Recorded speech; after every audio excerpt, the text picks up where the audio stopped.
যে past Times থেকে already পড়ছিলাম, সেখানে আমরা কন্টিনিউ করবো। ধ্রুব মহারাজ বাড়ি ফিরে আসছে, ঠিক আছে। Dhruva Maharaj returns home, chapter from canto 4, chapter 9, text number 6। Dhruva উবাচ, यो অন্তঃ প্রবিশ্য মাম, यो অন্তঃ প্রবিশ্য মাম वचमिमं प्रसुप्तं सञ्जीवयति अखिल शक्तिधर स्वधाम्ना अन्यं च हस्तचरण श्रवणात्वग आदीन् प्राणान् नमो भगवते पुरुषस्य तुभ्यम्। This text number 6, translation. Dhruv Maharaj said, "My dear Lord, you are all powerful. After entering within me, you have enlivened all my sleeping senses. My hands, legs, ears, touch sensation, life force, and especially my power of speech. Let me offer my respectful obeisance unto you." দেখো এখানে কি বলছে। এখানে ধ্রুব মহারাজ বলছে, প্রার্থনা শুরু করছে। তো আমরা কি দেখেছি আগে, যে ধ্রুব মহারাজের মাথাতে যে ভগবান তার শঙ্খকে স্পর্শ করে দিছে, সঙ্গে সঙ্গে ভগবানের কৃপায় ধ্রুব মহারাজ সমস্ত প্রার্থনা করতে শুরু করে দিছে ভগবানের জন্য। তো এখানে বলছে, ভগবান আপনি আমার শরীরের মধ্যে প্রবেশ করে, আপনি সমস্ত শক্তিমান ভগবান, আপনি আমার মধ্যে প্রবেশ করে আমার যে ঘুমন্ত যে ইন্দ্রিয়গুলো ছিল সেগুলোকে জাগিয়ে তুলেছেন আপনি, ঠিক আছে। মাই হ্যান্ড, যেমন আমার হাত, আমার পা, আমার কান, আমার স্পর্শ, হ্যাঁ, তারপরে আমার যে প্রাণ শক্তি, life force, specially my powers of speech, বিশেষ করে আমার কথা বলার ক্ষমতা। Let me offer my respectful obeisance unto you, সেজন্য আমি আপনার চরণে সশ্রদ্ধ প্রণাম নিবেদন করছি। ওকে, কত সুন্দরভাবে প্রণাম, কত সুন্দরভাবে প্রার্থনা করছে। ধ্রুব মহারাজ could understand very easily the difference between his condition before and after attaining spiritual realization. ধ্রুব মহারাজ এখানে পরিষ্কার বুঝতে পারছে তার অবস্থা, যে সে আহ, ভগবানের যে কৃপা, যাতে আত্ম উপলব্ধি তার হয়েছে, আত্মলব্ধি উপলব্ধি হওয়ার আগে আর এখন তার মধ্যে কি তফাৎ হয়েছে সে নিজে বুঝতে পারছে। And seeing the supreme personality of God face to face, he could understand that his life force and activity had been sleeping. ভগবানকে সামনে সামনে দেখে বুঝতে পারছে যে আগে অ্যাকচুয়ালি তার যে জীবন শক্তি আর বিভিন্ন ইন্দ্রিয়গুলো, এগুলো যেন ঘুমিয়েছিল। Unless one comes to spiritual platform, his bodily limbs, mind and other facilities within the body are understood to be sleeping. বলছে যতক্ষণ পর্যন্ত কেউ আধ্যাত্মিক স্তরে না আসছে, ততক্ষণ পর্যন্ত তার সমস্ত শারীরিক অঙ্গ, তার মন এবং শরীর সবকিছু কিন্তু ঘুমিয়ে আছে। Unless one is spiritually situated, যতক্ষণ পর্যন্ত কেউ আধ্যাত্মিক স্তরে না আসতে পারছে, all his activities are taken as a dead man's activity or ghostly activities. তার সমস্ত কার্যকলাপ একটি মৃত ব্যক্তির কার্যকলাপ বা ভূতের কার্যকলাপের সঙ্গে তুলনা করা হয়েছে। শিল ভক্তিবিনোদ ঠাকুর এই সম্বন্ধে কি বলছে? শিল ভক্তিবিনোদ ঠাকুর এই সম্বন্ধে একটি আহ কবিতা রচনা করেছেন। জীব জাগো গোরা চাঁদ বলে, কত নিদ্রা যাও মায়া পিশাচির কোলে। O living entity, get up, get up. ও জীব, জেগে উঠো, জেগে উঠো। How long shall you sleep on the lap of Maya, তুমি কতক্ষণ ধরে মায়ার কোলে ঘুমাবে। Now you have the opportunity to possessing a human form of body, এখন তোমার কাছে সুযোগ আছে যে মানুষের শরীর পেয়েছো। Now try to get up and realise your self, এখন চেষ্টা করো জেগে ওঠার আর নিজেকে বোঝার চেষ্টা করো। দ্য বেদাস অলসো ডিক্লেয়ার, বেদও বলছে, গেট আপ, জেগে উঠো, জেগে উঠো। You have the opportunity, the boon of the human form of life. হ্যাঁ, তুমি যে মানুষের শরীরটা পেয়েছো, এটা হচ্ছে একটা আশীর্বাদ। নাও ইউ রিয়েলাইজ, এখন তুমি এটা বোঝার চেষ্টা করো। দিস আর দি বেদিক ইনজাংশন, এইটা হচ্ছে বেদের শব্দ। Dhruva Maharaj actually experienced that upon enlightenment of his senses on the spiritual platform, he could understand the essence of Vedic instruction. ধ্রুব মহারাজ এখন বুঝতে পারছে যে ভগবানের কৃপাতে এখন তিনি বেদের যে শব্দ এগুলোকে বুঝতে পারছেন। That the supreme personality of Godhead is a supreme person. ভগবান হচ্ছে পরম পুরুষ। হি ইজ নট ইম্পার্সোনাল, তিনি ইম্পার্সোনাল নয়। ইম্পার্সোনাল মানে যার কোনো শরীর নেই, যার হাত পা নেই, এরকম কখনো নয় ভগবান। ঠিক আছে?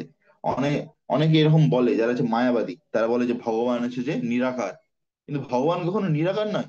ভগবানের নিজের আকার আছে। যদি ভগবান যদি নিরাকার হতো, তাহলে ভগবান যাদেরকে সৃষ্টি করছে তারা কি করে আকার হতো? তাই না? আমাদের হাত পা আছে, মাথা আছে, মুখ আছে, তাহলে ভগবানের কি করে থাকবে না? তাই না? তো সেটা আছে যে আমাদের বোঝা উচিত। হ্যাঁ। তো the Dhruv Maharaj could immediately understand this fact. He was aware that for a long time he was practically sleeping. ধ্রুব মহারাজ বুঝতে পারছে যে অনেক দিন ধরে তিনি ঘুমিয়েছিলেন। He felt the impetus to glorify the Lord according to Vedic conclusion. এখন তিনি বেদের যে উত্তম শ্লোক, সেই শ্লোক দিয়ে ভগবানের গুণগান করতে চায়। A mundane person cannot offer any prayer to glorify the supreme personality of Godhead because he has no realization of the Vedic conclusion. বলছে একজন সাধারণ ব্যক্তি ভগবানকে গুণগান করতে পারে না।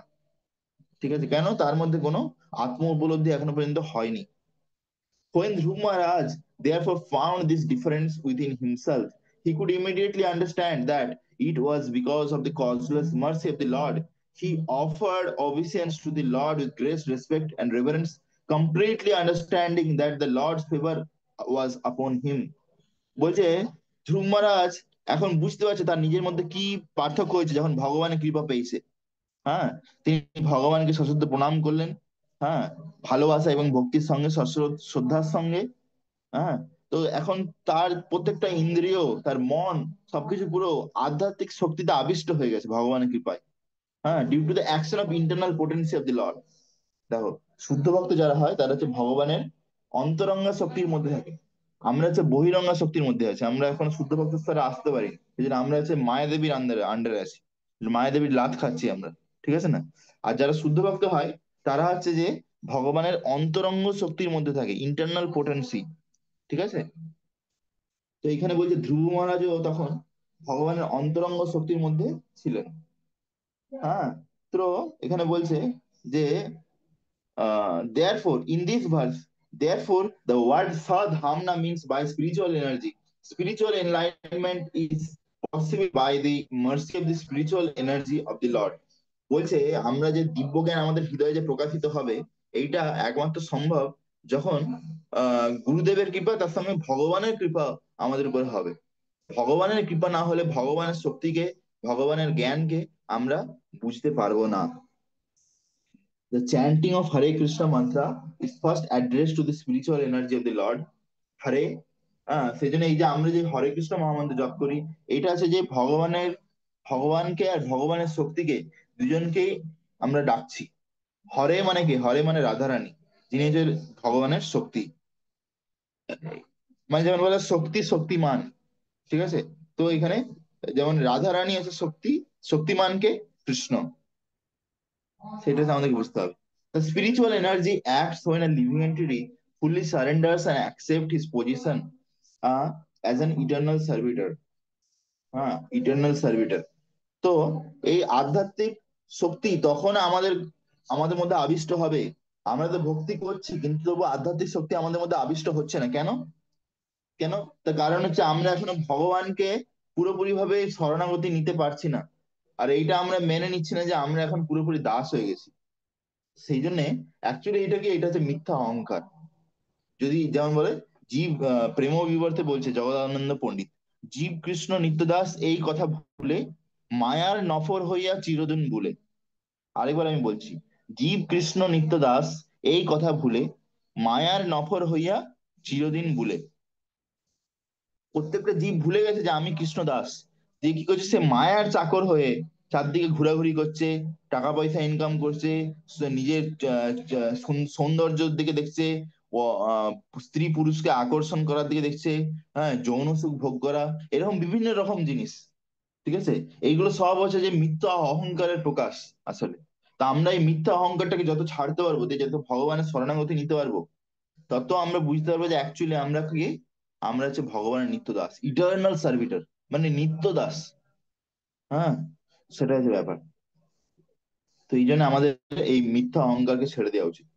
হ্যাঁ। When a person places himself at the disposal or order of the Supreme Lord, that is called Sevan Mukha. At that time, the spiritual energy gradually reveals the Lord to him. তো দেখো, এখানে বলছে যখন কোনো ব্যক্তি সেবনমুখ মানে কি তাহলে? সেবনমুখ মানে কি এখানে বলছে? সেবনমুখ মানে হচ্ছে যখন একজন ব্যক্তি পুরোপুরি ভাবে নিজেকে ভগবানের জন্য, ভগবানের সেবার জন্য নিজেকে পুরো উৎসর্গ করে দেবেন। ঠিক আছে? সে যে কোনো আশ্রমে থাকুক, গৃহস্থ, বানপ্রস্থ, ব্রহ্ম, গৃহস্থ, ব্রহ্মচারী, বানপ্রস্থ, সন্ন্যাস, হ্যাঁ না, যে আশ্রমে থাকুক, কিন্তু সে যদি পুরোপুরি ভাবে ভগবানের সেবার জন্য সবকিছু করে, ভগবানের সেবার জন্য সবকিছু করছে, তখন কি হয়? আধ্যাত্মিক শক্তি ধীরে ধীরে তার হৃদয়ের মধ্যে প্রকাশিত হয়। বুঝা গেছে? তো সেই জন্য এটা খুব জরুরি যে আমরা যা কিছু করছি এর সঙ্গে ভগবানকে সম্পর্ক করা, বিশেষ করে ভগবানের খুশির জন্য করা। এর থেকে ভালো কি হতে পারে? কেউ যদি চাকরি করছে তারা উচিত ভগবান খুশির জন্য করা। কেউ যদি ব্রহ্মচারী বা যারা চাকরি করছে, তারা অ্যাটলিস্ট যা ইনকাম করছে তার থেকে কিছু ভাগ অ্যাটলিস্ট ভগবানের সেবার জন্য দান করতে পারে। ঠিক আছে? তো যেমন আমি লোকের কাছে গিয়ে জগন্নাথ সেবা প্রজেক্টের জন্য বিভিন্ন রকম ভাবে দান মাংছি। ঠিক আছে? অনেকের কাছে টাকা আছে কিন্তু তবুও দিচ্ছে না, আর অনেকের কাছে হয়তো অত বেশি টাকা নেই, তারা দিয়ে দিচ্ছে। তো যে যার শ্রদ্ধা অনুযায়ী, কার কত শ্রদ্ধা সেই অনুযায়ী সে দান করতে পারে, এই না যে কত টাকা আছে এই নয়। আমরা ভাবি যে না, এই লোকের কাছে অনেক কোটি টাকা আছে, ওর কাছে গেলে ও দিয়ে দিবে। না, অ্যাকচুয়ালি সেটা নয়। আসলে কার কতটা শ্রদ্ধা আছে সেই অনুযায়ী লোক দান করে। যার টাকা বেশি থাকলেও লোক দান করে না, যদি শ্রদ্ধা না থাকে এক পয়সা দেয় না। আর যদি কারো শ্রদ্ধা থাকে, তার কম টাকা থাকলেও সে তবুও ভগবানের সেবার জন্য দান করে দেয়। হ্যাঁ না? তো সেটা হচ্ছে ব্যাপার। তো এইভাবে আমরা আমরা যখন মানে বাইরে কোনো জায়গাতে টাকা পয়সা ইনকাম করি, তখন এমনিতে অনেক রকম কর্ম আমাদের উপর পড়ে যায়। কর্ম অনেক আমাদের উপর পড়ে যায়। ঠিক আছে? তার কারণ কি? তার কারণ হচ্ছে যে আমি একটা উদাহরণ দিচ্ছি। সাপোজ ধরো, কেউ ধরো কোনো মেডিসিনের কোম্পানিতে চাকরি করছে। এবারে একটা আজকালকার যে মেডিসিন তৈরি হচ্ছে, মেডিসিন যখন তৈরি হয়, অনেক মানে খরগোশ বা অনেক প্রাণীর উপরে সে মেডিসিন গুলোকে প্রয়োগ করা হয়, প্রথমে টেস্ট হয়। তাতে অনেক সময় সেই প্রাণীগুলো মারাও যায়। সেগুলোর কিছু যে কর্ম আছে না, পাপ কর্ম, সেই কর্মগুলো কি হয়, সেই কোম্পানিতে যতগুলো লোক চাকরি করছে সবার উপরে কিন্তু সেটা প্রবিষ্ট হয়ে যায়। বুঝতে পেরেছো? সেই কর্মের ফল তাকে ভোগ করতে হয়। তো কিন্তু কিন্তু যদি যার কিছু ধার্মিক লোক যদি সেই কোম্পানি থাকে, হ্যাঁ, যারা আছে, যার ইনকাম করছে তার থেকে কিছু ভাগ লিস্ট ভগবানের সেবার জন্য দিচ্ছে, তাহলে কি হবে? তারা সেই কর্মের ফল থেকে মুক্ত হয়ে যাবে। কেন? যেমন ধরো একজন, আগেকার দিনে কি হতো, একজন চাষি চাষবাস করতো। তাদের তো 10 বিঘা জমি চাষ করেছে। হ্যাঁ, 10 বিঘা জমি, সে জমি চাষ করেছে, অনেক অনেক কয়েকশো কেজি চাল হয়েছে ধরো।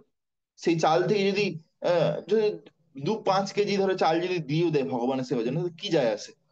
বা 10 কেজি চাল যদি দিয়ে দেয়, কি যায় আসে? ঠিক আছে? তো তো সেরকম ভাবে সে কি করতো, দান করে দিত ভগবানের সেবার জন্য মন্দিরেতে। হ্যাঁ, 10 কেজি চাল, 20 কেজি, তার যতটা সামর্থ্য সেই অনুযায়ী দিয়ে কি করতো, এইভাবে ভগবানের কৃপা সে লাভ করতো। কিন্তু আজকালকার দিনে তো লোক চাষবাস করে না। আজকালকার দিনে তো সবাই মানে শূদ্র হয়ে গেছে। শূদ্র, শূদ্র মানে কি? মানে নিজে কিছু করতে জানে না, মানে অন্য লোক কিছু করবে, কোনো ব্যবসা খুলবে, দোকান খুলবে, সেখানে গিয়ে চাকরি করবে। এটা হচ্ছে শূদ্রের কাজ অ্যাকচুয়ালি। ঠিক আছে? তো আহ, সেই জন্য কি, ইভেন কেউ যদি শূদ্রও যদি হয়, কেউ যদি অন্য লোকের আন্ডারেও চাকরি করে, তবুও সে যদি তার ভগবানের সেবার জন্য যা ইনকাম করছে তার থেকে কিছু যদি দান করে, তাহলে সেটা কি হবে? পুরো আধ্যাত্মিক হয়ে যেতে পারে। Without revelation by the spiritual energy, one is unable to offer prayers glorifying the Lord. বলছে ভগবানের কৃপা ছাড়া কেউ ভগবানকে গুণগান করতে পারে না। Any amount of philosophy, speculation, or poetic expression by mundane person is still considered to be the action and reaction of the material energy.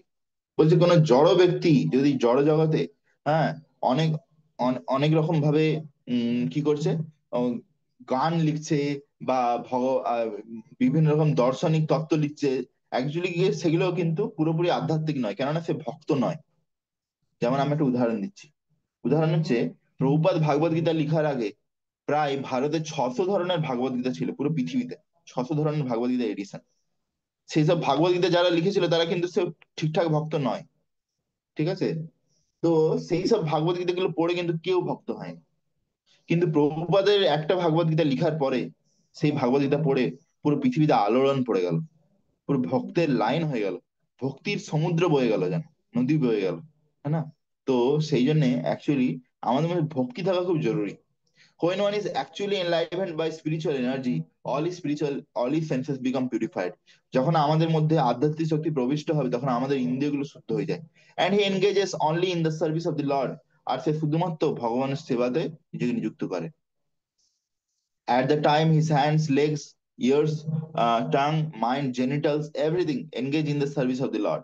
সেই সময় তার মন, হাত, পা, কান, জিভ, আহ, জননেন্দ্রিয় সবকিছু ভগবানের সেবাতে লেগে যায়।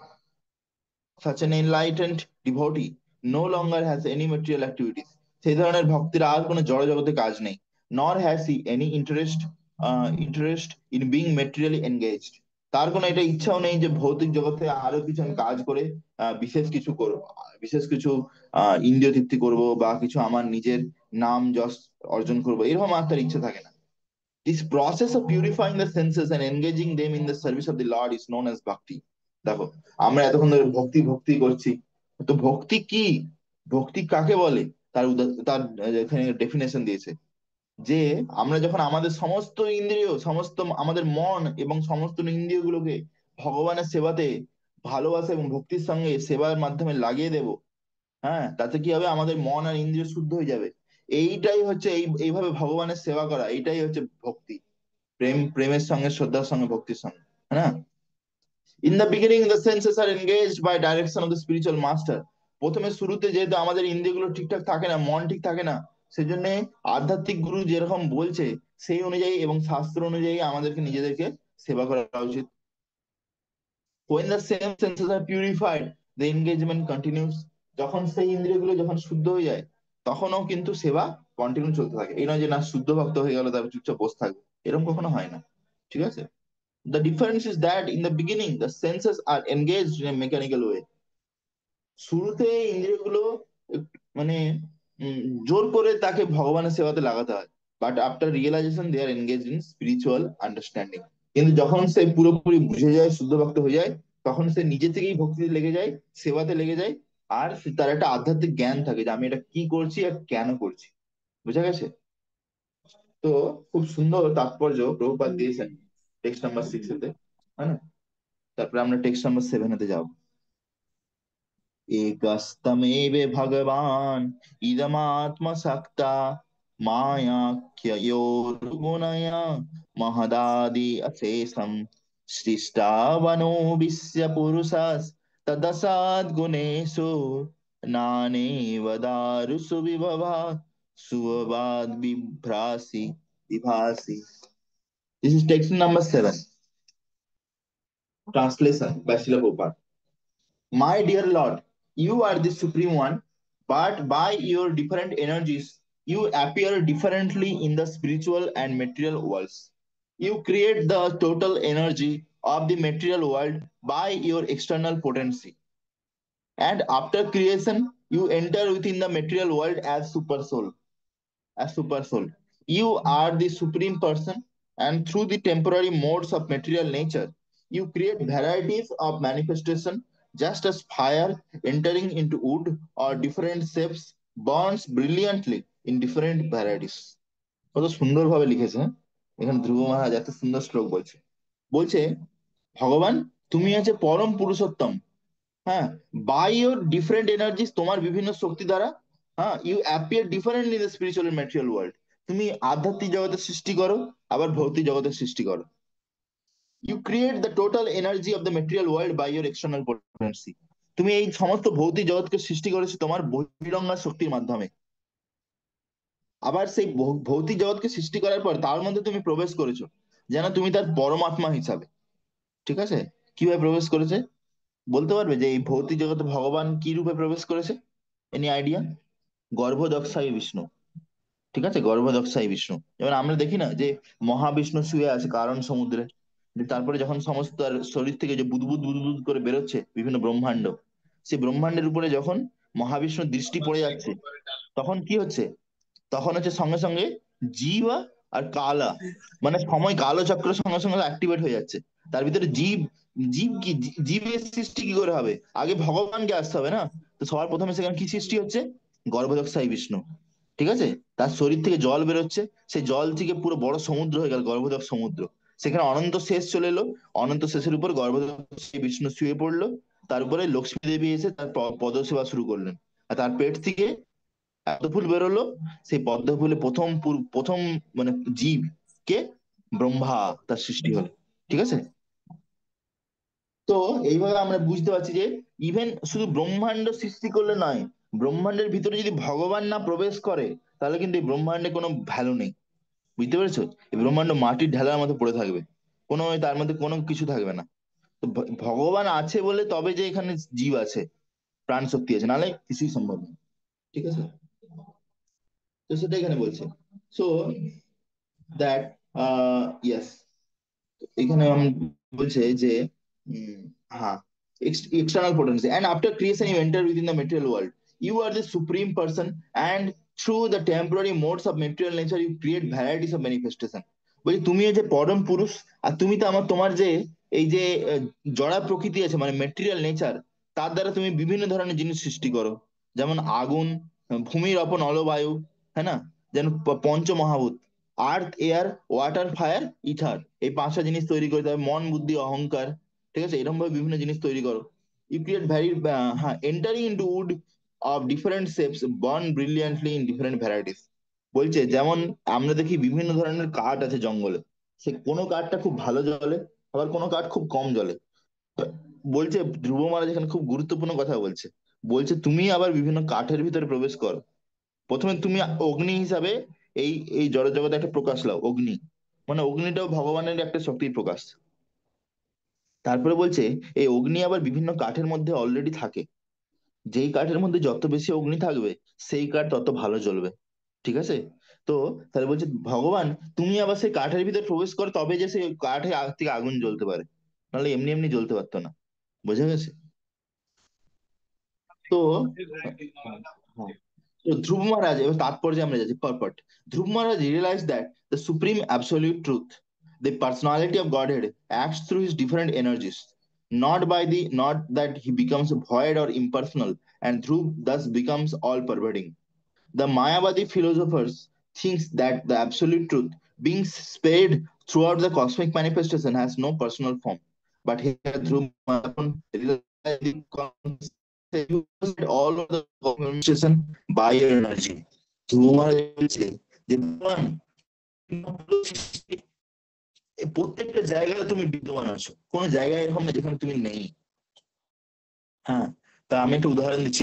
যেমন ধরো আমরা যদি যেমন বলি যে আমাদের শরীরে পুরো মাথার চুল থেকে শুরু করে পায়ের নখ পর্যন্ত পুরো শরীরে আমাদের চেতনা প্রবিষ্ট হয়ে আছে, হ্যাঁ না?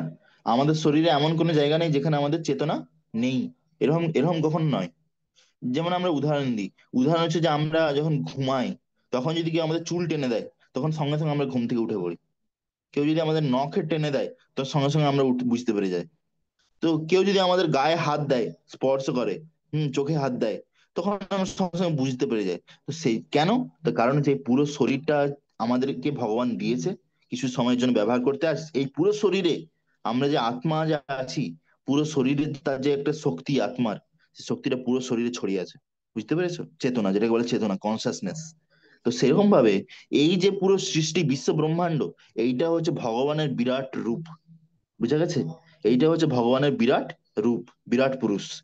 তো সেই যেমন আমরা আমাদের শরীরে পুরো চারদিকে যেমন ছড়িয়ে আছি চেতনার মাধ্যমে, তো সেরকম ভাবে ভগবানও এই সৃষ্টির চারদিকে কণ কণমে, চারদিকে একদম ভগবান বিদ্যমান আছে। বুঝা গেছে? তো এইভাবে কিভাবে ভগবান চারদিকে বিদ্যমান আছে, যেমন যেমন আমরা অলরেডি বুঝতে পারি যে আহ আম, ক্ষীরোদক্ষাই বিষ্ণু, ক্ষীরোদক্ষাই বিষ্ণু রূপে ভগবান প্রত্যেকটা জীবের হৃদয়ে বিদ্যমান আছেন পরমাত্মা রূপে। ইভেন শুধু জীবের হৃদয়ে নয়, তিনি এবং প্রত্যেকটা ধূলিকণা, প্রত্যেকটা বস্তু, অণু পরমাণুর ভিতরে, অন্যান্তরস্থ পরমাণু চয়ন্তস্তম, প্রত্যেকটা অণু পরমাণুর ভিতরেও তিনি বিদ্যমান আছেন। ভাবা যায়? তো এইভাবে ভগবান সর্বত্র বিদ্যমান আছেন। ওকে, being spread throughout, huh? This energy is basically spiritual, but because it acts in the material world temporary, that it is called Maya or illusory energy.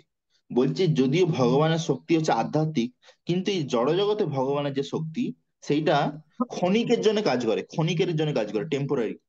সেই জন্য এটাকে বলা হয় মায়া। বুঝে গেছে?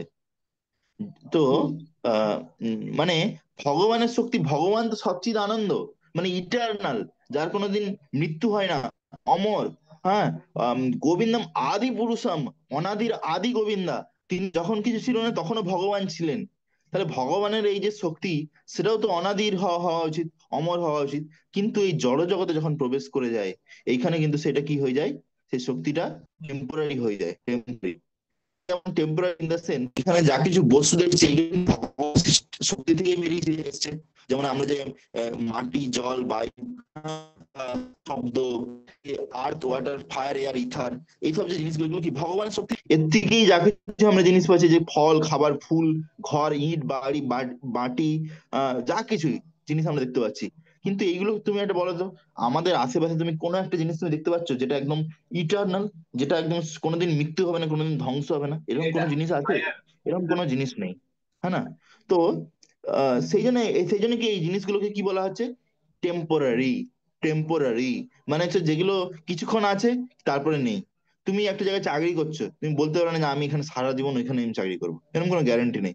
হয় তুমি পরে অন্য জায়গায় কোনো কোম্পানি যেতে পারো, বা হয় যদি তুমি ব্রহ্মচারী হও, তখন তুমি চাকরি ছেড়ে তুমি ভগবানের এখানে সেবায় চলে আসবে।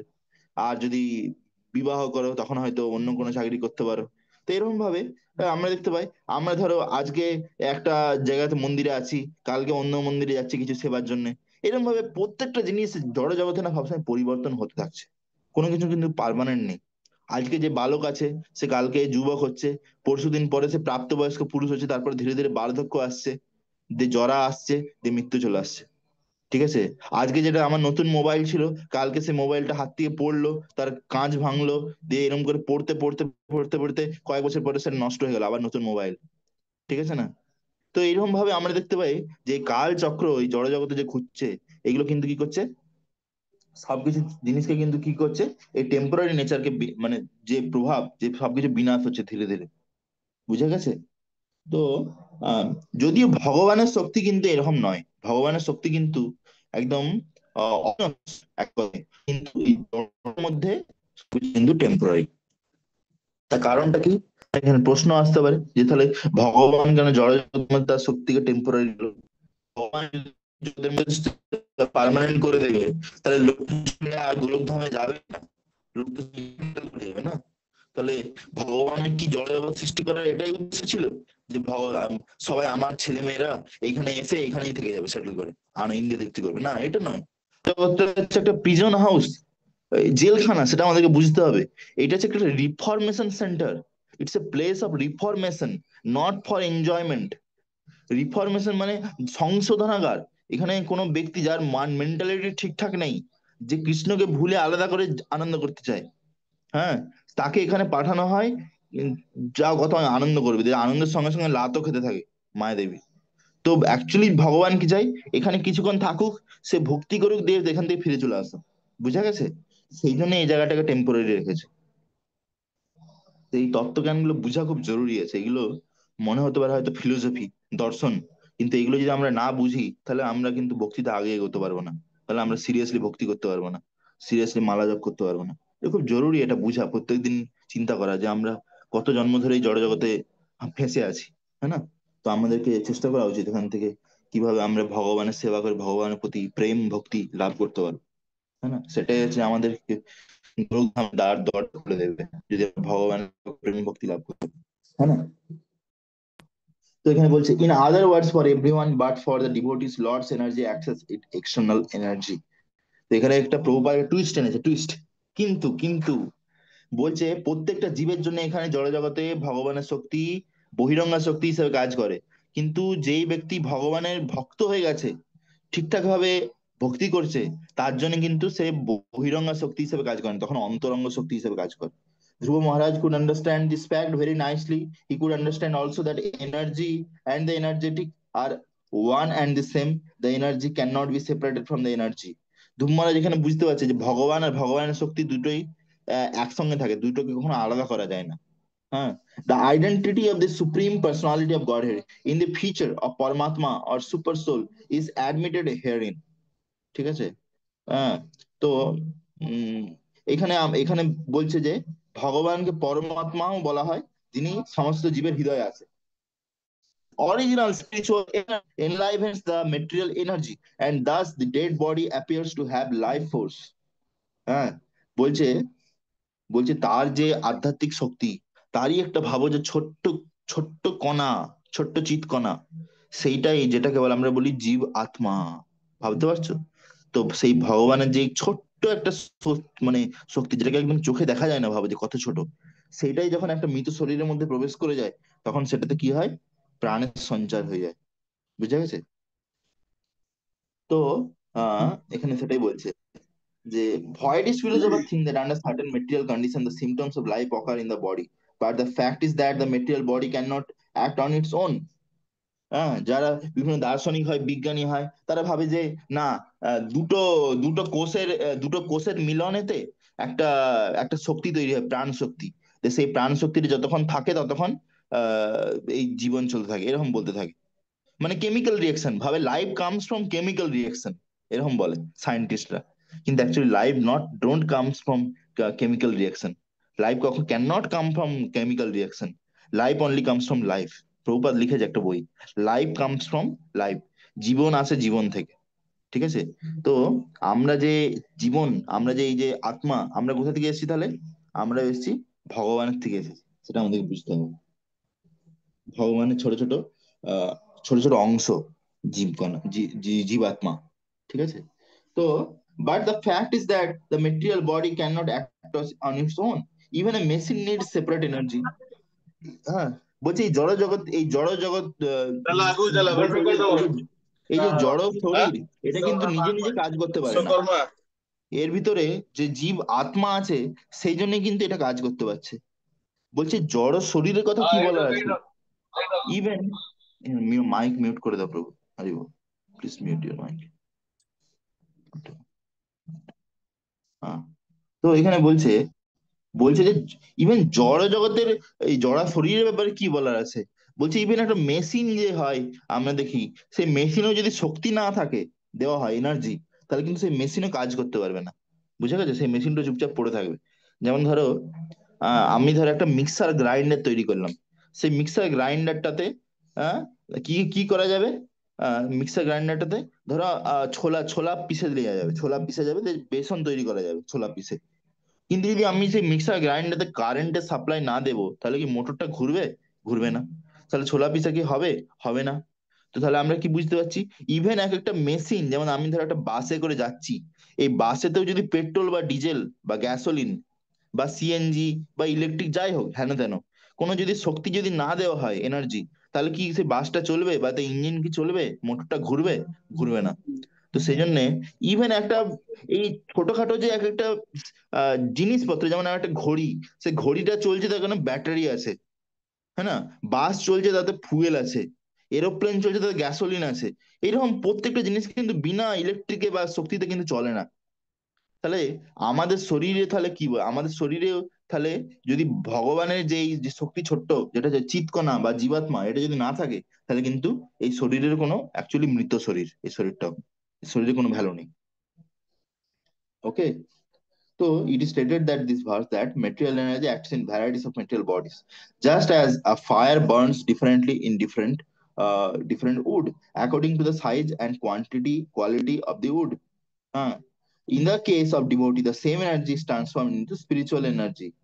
হ্যাঁ, তো এখানে দেখো, এখানে খুব সুন্দর উদাহরণ দিছে। বলছে এই ভৌতিক জগতের শক্তিও বিভিন্ন জিনিসের উপরে বিভিন্ন রকম ভাবে কাজ করে। বলছে যেমন ভাবে বিভিন্ন আগুন বিভিন্ন রকম কাঠে বিভিন্ন রকম ভাবে ধরে। বুঝতে পেরেছো? তুমি ধরো একটা শাল গাছের কাঠ এনেছো, একটা বাঁশ বাঁশ গাছের কাঠ এনেছো, ঠিক আছে? আর একটা ধরো অন্য কিছু একটা ফালতু গাছের কাঠ এনেছো, তিনটেতেই আগুন ধরিয়ে দাও। তুমি দেখো তো তিনটে জিনিস কি একসাথে একদম ঠিকঠাক সুন্দরভাবে আগুন ধরবে? ধরবে না। দেখবে হয়তো শাল গাছের যে কাঠ আছে একদম খুব সুন্দরভাবে আগুন ধরে যাচ্ছে, আবার অন্য কোনো একটা গাছের কাঠ সেটাতে খুব ধীরে ধীরে ধরছে, ধরতে অনেক টাইম লাগছে। তাই না?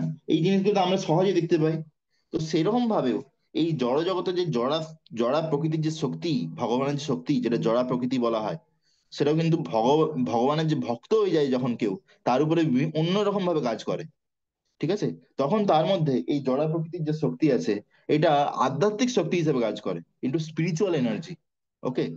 This is possible because the energy is originally spiritual. আসলে কি এই শক্তি তো আসলে কি আধ্যাত্মিক। সেজন্য যখন কেউ আধ্যাত্মিক জগতে প্রগতি করে বা আধ্যাত্মিক জীবনের দিকে এগিয়ে যায়, তখন তার তার জন্য এটা জড় শক্তি থাকে না, এটা আধ্যাত্মিক শক্তি হয়ে যায়। মানে ইন্টারনাল পোটেন্সি তার উপর কাজ করে, not in the clutches of Maya. As it is said, Vishnu শক্তি পরাপ্রক্তা, the original energy inspires a devotee. যেমন এটা বলা হয়েছে যে উম, ভগবানের যে উম, শক্তি আছে, এইটা এসে একজন ভক্তকে প্রেরিত করে ভক্তিতে আগে যাওয়ার জন্য, and thus he engages all his body limbs in the service of the lord. দেখো, আমরা ভাবি যে একজন ভক্ত কিভাবে এত সেবা করছে, আসলে ভিতর থেকে পরমাত্মা তাকে প্রেরিত করছে, তাকে শক্তি দিচ্ছে, তাকে ইন্সপায়ার করছে, তাকে একটা আলাদা টেস্ট দিচ্ছে। ভগবানের সেবা করে ভগবান যে ভক্ত যে আনন্দ পায়, সে আনন্দ পেয়ে ভক্ত আরো বেশি বেশি করে সেবা করতে চায়। ঠিক আছে, সে কি করে, তার সমস্ত শরীরের অঙ্গ প্রত্যঙ্গ গুলোকে ভগবানের সেবাতে লাগিয়ে দেয়। The same energy as external energy engages the ordinary non-devotee in material activities for sense enjoyment. হ্যাঁ, এই এই এই জড় প্রকৃতির সেই শক্তি যেটা ভগবানের ভক্তকে অন্তরঙ্গ শক্তি হিসেবে ভক্তিতে সাহায্য করছে, এই শক্তি আবার অন্য যে বদ্ধ জীব, যারা কৃষ্ণ বহির্মুখ হয়ে গেছে, তাদের কাছে মায়া হিসাবে কাজ করে। মায়া হিসাবে কাজ করে তাদের কাছে, এই তারা সবসময় দেখতে পায় এই জড় জগৎটা যেন ভোগের জায়গা, সবকিছু ভোগের জন্য, তাদের ভোগের জন্য তৈরি করা হয়েছে, এরকম তারা দেখতে পায়। বুঝতে পেরেছো? তারা শুধু ইন্দ্রিয় তৃপ্তি ছাড়া চোখে কিছু দেখতে পায় না চারদিকে। We should mark the difference between maya and স্বধামনা ধামা। তো আমাদেরকে বুঝতে হবে যে মায়া আর স্বধামা, এই দুটোর মধ্যে তফাৎ কি। For devotees the svadhama acts, whereas in the case of non devotees acts as a maya energy। তো ভক্তদের ক্ষেত্রে ভগবানের যে স্বধাম শক্তি, যে অন্তরঙ্গ শক্তি কাজ করে, যেটা হচ্ছে যে ভক্তকে ভক্তিতে আগে এগিয়ে নিয়ে যায়। আর অভক্তদের ক্ষেত্রে যে মায়া শক্তি, সেইটা তার উপর কাজ করে, যেটা তাকে আরো বেশি বেশি করে বেঁধে ফেলে, দিয়ে লাত মারতে থাকে। আসলে কি, আসলে জীব, প্রত্যেকটা জীব ভাবে আমি যদি ইন্দ্রিয় তৃপ্তি করি আমি খুব খুশি হয়ে যাবো। কিন্তু অ্যাকচুয়ালি কি, ইন্দ্রিয় তৃপ্তি যত বেশি করবে তত বেশি সে মায়ার জালেতে জড়িয়ে যাবে। আর মায়া তত তত ভালো করে তাকে ধরে ধরে পিটাতে পারবে, ধরে লাত মারতে পারবে। মানে কেউ যদি ধরো দৌড়াচ্ছে, তাকে লাত মারা যতটা না কষ্ট, তার থেকে বেশি সুখ সুবিধা তখন যদি তুমি ধর দড়িতে বেঁধে রেখেছো, তারপরে তাকে লাত মারছো, অনেক সোজা, হ্যাঁ না? তো সেই রকম ভাবে আহ মানে মানে এই উদাহরণটা শুনে হয়তো হাসি পেতে পারে, কিন্তু এটা অ্যাকচুয়ালি সত্যি কথা। ঠিক আছে? তো মানে যারা ভক্তি করছে, তারা অ্যাকচুয়ালি কিন্তু মানে মায়া থেকে পালিয়ে যাচ্ছে, কৃষ্ণর দিকে যাচ্ছে। তবু যতক্ষণ পর্যন্ত কৃষ্ণকে পুরোপুরি না ধরতে পারি, ততক্ষণ পর্যন্ত লাত খাবে। মানে আমরা এখন পুরোপুরি ধরতে পারি না, আমরা এখনো হালকা হালকা লাত খাচ্ছি। ঠিক আছে?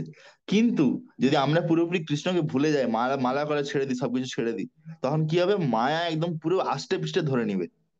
ঠিক আছে? কৃষ্ণ ভুলিয়া জীব ভগবান যা করে, নিকটস্থ মায়া তারে জাপটিয়া ধরে, একদম জাপটিয়া ধরে। হ্যাঁ, পিশাচি পাইলে যেন মতিগ্রস্ত হয়। হ্যাঁ, মতিভ্রষ্ট হয়, মায়াবদ্ধ জীবের হয় সেভাব উদয়। তো সেই জন্য কি হয়, সেই জড় জগতের শক্তি একটা ভৌতিক জগতের লোকের উপর কিন্তু মানে এমন ভাবে কাজ করে যে তাকে আরো বেশি করে বাঁধে, আরো বেশি করে মার খাওয়ায়। ঠিক আছে? তো তো এটা খুব সুন্দর শ্লোক আমরা দেখতে পেলাম, টেক্সট নাম্বার 7। এখন আমরা টেক্সট নাম্বার 8 দেখবো। তদ্দত্তয়া বায়ুনেয়দম অচেষ্ট বিশ্বম সুপ্ত প্রবুদ্ধৈব নাথ ভবাৎ প্রপন্ন তস্যাপवर्ग्य शरणं तव पादमूलं विस्मारित कृतविद कथम आर्तबन्धु। O Master, Lord Brahma is fully surrendered unto you. In the beginning, you gave him knowledge, and thus he could see and understand the entire universe. Just as a person awakens from sleep and visualizes his immediate duties, you are the only center of all persons who desire liberation, and you are the friend of all who are distressed. আর্ত বন্ধু। আর্ত বন্ধু মানে কি, যে কষ্ট পাচ্ছে তার বন্ধু। কে? বন্ধু আমাদের যে বিভিন্ন বন্ধু বা এলআইসি, এইগুলো বন্ধু নয়। আসল বন্ধুকে, আর্ত বন্ধুকে, ভগবান। How therefore can a learned person who have perfect knowledge ever forget you. তো এখানে খুব সুন্দর শ্লোক বলছে ধ্রুব মহারাজ ভগবানকে গুণগান করে। বলছে, ও প্রভু, ও ব্রহ্মাজি, যে যে তোমার পুরোপুরি ভাবে শরণাগতি নিয়েছিল, ফুললি সারেন্ডার্ড, তোমার পুরোপুরি ভাবে তোমাকে আত্মনিবেদন করেছিল। ইন দ্য বিগিনিং, এই সৃষ্টির শুরুতে তুমি তাকে সমস্ত দিব্যজ্ঞান তার হৃদয়ে সঞ্চারিত করেছো। তারপরে সে তোমাকে দেখতে পেয়েছে চোখ দিয়ে, তারপরে এই ব্রহ্মাণ্ডকে বুঝতে পেরেছে। যেমন ভাবে একটা ঘুমন্ত ব্যক্তি ঘুম থেকে উঠে বুঝতে পারে যে তার কি কি দায়িত্ব, সেরকম ভাবে ব্রহ্মাজিও আপনার কৃপাতে সমস্ত কিছু বুঝতে পেরেছিল। তো আপনি হচ্ছে এই সমস্ত জগতের সমস্ত জগতের আশ্রয়, সবকিছুর আশ্রয়, প্রত্যেকটা জীবের আশ্রয়। যারা মুক্তি পেতে চায় তারও আশ্রয় আপনি। আপনি হচ্ছে আর্ত বন্ধু, যারা কষ্ট পাচ্ছে তাদের আশ্রয় আপনি। হাউ, সেই জন্য কিভাবে একজন বুদ্ধিমান ব্যক্তি আপনাকে ভুলে যেতে পারে? এটা কিভাবে সম্ভব হতে পারে? খুব সুন্দর শ্লোক বলছে। মানে এত রকম ভাবে ভগবানের গুণগান করলো, তারপর কি বলছে, তাহলে আপনি যখন এত রকম ভাবে আমাদেরকে কৃপা করছেন, তাহলে আপনাকে কিভাবে কেউ ভুলে যেতে পারে? এরকম ভাবে ধ্রুব মহারাজ বলছে। How a devotee can get more encouragement? The Supreme Personality of Godhead cannot be forgotten even for a moment by his surrendered devotees. ভগবান তার শরণাগত ভক্তকে এক মুহূর্তের জন্য ভুলে যায় না।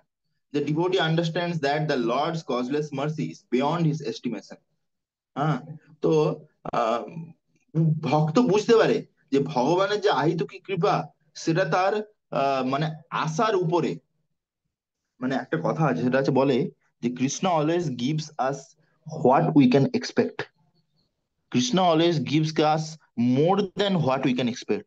আমরা যতটা আশা করছি, ভগবান আমাদের থেকে ওর থেকে অনেক ভালো বা ওর থেকে অনেক বেশি কিছু আমাদেরকে দিয়ে দেবে। বুঝতে পেরেছো? The more a devotee engages himself in the devotional service of the Lord, the more encouragement is supplied by the energy of the Lord. যত বেশি করে ভক্ত ভগবানের সেবায় নিজেকে নিয়োগ করবে, তত বেশি করে অন্তরঙ্গ শক্তি ভক্ত কি করে আরো উৎসাহ দেয়, উৎসাহ প্রদান করে, যাতে সে আরো বেশি বেশি করে সেবা করতে পারে।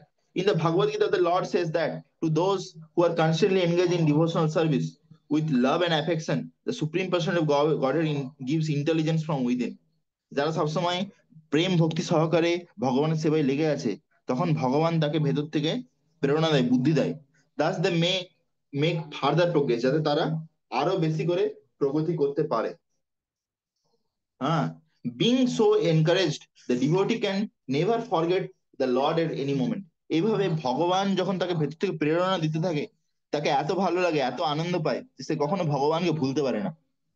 The personality of Godhead, he always feels obliged to him for having achieved increased power in devotional service by his grace. তো সে যখন ভগবানের কৃপায় কৃষ্ণ শক্তি আবিষ্ট হয় কোনো ভক্তের ভিতরে, তখন সে আরো বেশি করে কৃতজ্ঞ হয়ে যায়। সে আরো সুন্দরভাবে নাম জপ করতে পারে, আর সে কৃষ্ণের প্রতি আরো বেশি ভালোবাসা, কৃতজ্ঞতা বোধ করে। Saintly person like Sanatan and Lord Brahma are able to see the entire universe by the mercy of the Lord, through knowledge of the Lord. The example is given that a person may apparently abstain from sleep all day, by as long as he is not spiritually enlightened, he is actually sleeping. বলছে কোনো লোক হয়তো পুরো দিন ঘুমালো না, তাহলে এই বলতে পারবে না যে না ও ঘুমিয়ে নেই। হ্যাঁ, এরকম নয়। আসলে বলছে যতক্ষণ পর্যন্ত আমাদের মধ্যে আধ্যাত্মিক প্রগতি না হচ্ছে, আধ্যাত্মিক ভাবে আমরা না জেগে উঠছি, ততক্ষণ পর্যন্ত আমরা সবাই ঘুমিয়ে আছি। মানে এইখানে যে ঘুমটা, এটা যে জড় জগতের ঘুম, আমরা যে ঘুমাই ওই ঘুম বলছে না। আসলে আমাদের আত্মা যে ভুলে গেছে যে আমি কে, ভগবান কে, আমার ভগবানের সম্পর্ক কি, আমার কি করা উচিত, এইটাই হচ্ছে যে ঘুমিয়ে যাওয়া অ্যাকচুয়ালি। ওকে, তো এখানে বলছে he may sleep at night and perform his duties in day time, but as long as he does not come to the platform of working in spiritual enlightenment, he is considered to be always sleeping. আর devotee therefore never forgets the benefit derived from the lord. তো বলছে ভক্ত যখন বুঝতে পারে, এটা ভাবে, মনে চিন্তা করে যে আমাকে ভগবান কত কৃপা করেছে, ভগবান কৃপা করেছে বলে আজ আমি বুঝতে পারছি যে আমি কে, আমার সঙ্গে ভগবান সম্পর্ক কি, আমার কি করা উচিত, ভক্তি করা উচিত, আমি তিলক লাগাচ্ছি, কণ্ঠিমালা পড়েছি, 16 মালা জপ করছি, 4 নিয়ম পালন করছি, তো ভগবানের কৃপা ছাড়া এটা সম্ভব? এটা কখনো সম্ভব নয়। সেই জন্য ভগবানের প্রতি আরো বেশি বেশি করে আমরা যতগুলো ভাববো, আমরা কৃতজ্ঞ হতে পারবো। The lord is addressed as arta bandhu, which means friend of the distressed.